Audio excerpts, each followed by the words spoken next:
Hi guys, my name is Alyssa Singh and I will be presenting today about the Purdue Post-Traumatic Stress Disorder Scale revised version, otherwise known as the PPTSD-R. So the PTSD scale, the Purdue PTSD scale, was first developed by the Purdue University by Don Hartsoff and his students in 1988. It was based on the DSM-3 symptomatology for PTSD in a variety of different populations.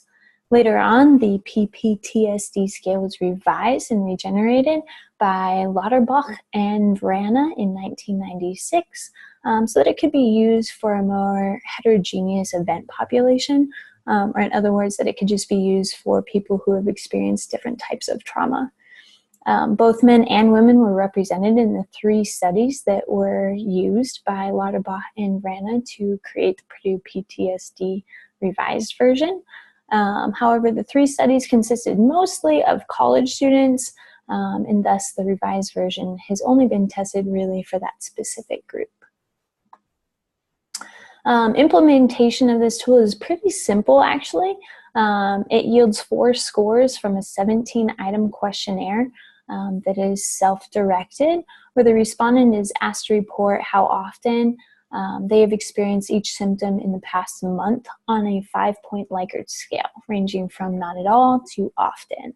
And then the 4 scores that it produces is the amount of re-experiencing that the individual experiences, the amount of avoidance that they have because of the trauma, the amount of arousal that comes because of the trauma, and then the total score of how much it's affected them. The validity and reliability of the PPTSD-R is actually quite impressive. Convergent and discriminant validity was most strongly correlated, or shown to be pretty strong, because it was most strongly correlated with specific measures of stress-related symptomatology, such as the IES and C-Mississippi, again focused on PTSD symptoms, and it was less strongly correlated with measures of anxiety and depression, with the STAI-T score and the BDI score. These statistics provide preliminary support for validity of PPTSD-R as a measure of PTSD symptomatology specifically. It has also continued to be shown to be highly internally consistent, and the scores have proven to be relatively stable over time. And the scores are shown on the slide. The test also proves to be quite internally consistent through a test-retest reliability, resulting in the test-retest correlations of, again, the scores shown right here. So again, on a big scale, the PPTSD-R does prove to be quite reliable and also valid in really testing PTSD symptomatology for a wide range of different traumatic events. Appropriate populations for this assessment. Again, Lauterbach and Vrana tested both males and females, because the version before that had only really been tested on males. But in testing it, it was used on university students. So again, it is believed to be an adequate scale for a greater range of ages, but no version was found specifically for adolescents or children at this time. And when choosing the best description for traumatic moment itself, each individual is given the different options of rape, abused as child, abused as adult, witness death, crime, death of a significant other, life threat, accident, natural disaster, fire, explosion, can't tell, other event, and then no event. Many subjects actually reported no event, when in fact that was not the case, but there was not a suitable fit that could be found on the options given. Thus, the test has shown to have some issues offering proper scores for individuals whose trauma does not fit neatly within these specific categories.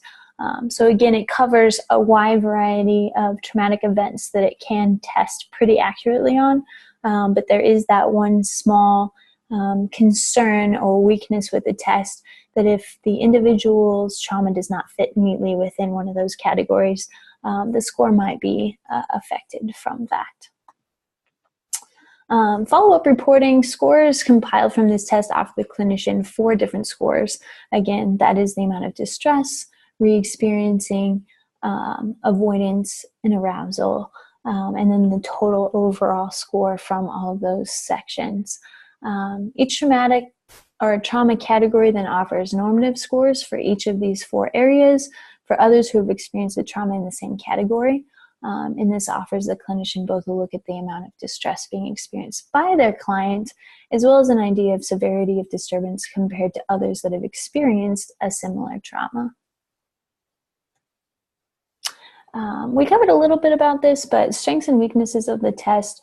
This test is actually one of the first ones that was developed to be used effectively for a wide range of different traumatic events that individuals have experienced rather than being focused on one specific type of trauma. It's also very simple, quite straightforward, and a quick way to assess one's level of trauma. The scale continues to prove to be quite internally consistent and correlates strongly with other measures of trauma, which again just goes back to its validity and reliability.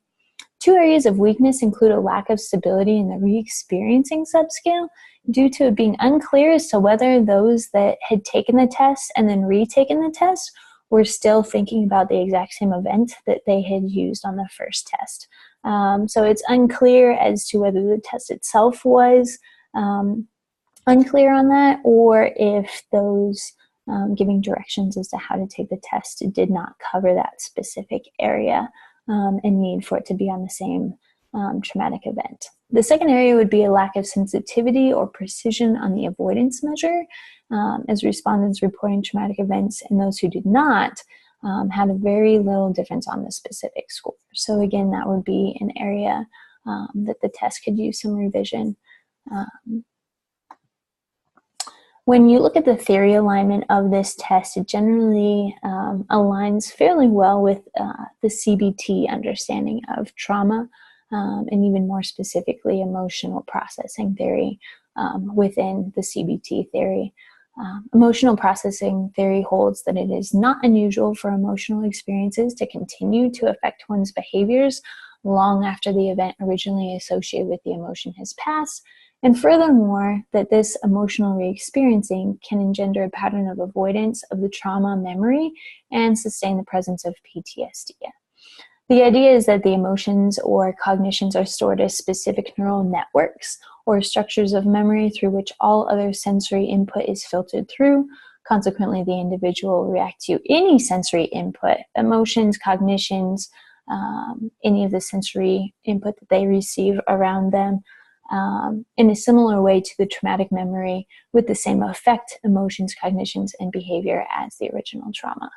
And with that in mind, it also aligns with a lot of other theories, but like EMDR fits, but CBT seems to be the most foundational. While I was working on this project, I think wrapping my mind around the full concept without seeing the test itself was the most confusing or difficult aspect. I think that if I was able to actually see the test, then it would have been easier for me to understand the numbers and statistics that were kind of coming with it. The most impactful portion of this assignment was just the realization that I myself have the skills needed to actually look up tests or instruments that I'm interested in using. And I can actually check the validity and reliability and whether it's a good fit or not for my client on my own, and that's pretty cool. And then as I was doing this project, 1 Chronicles 28:20 just kind of came to mind. Be strong and of good courage and act. Do not be afraid or dismayed, for the Lord God, my God, is with you. He will not fail you or forsake you until all the work for your service of the house of the Lord is finished.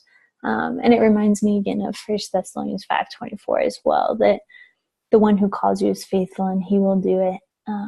And so just learning another aspect of counseling itself has been really encouraging, just to rest in that and trust that God has called me to this field, and that I can do it. So thank you again for this for watching my presentation. I hope you enjoyed.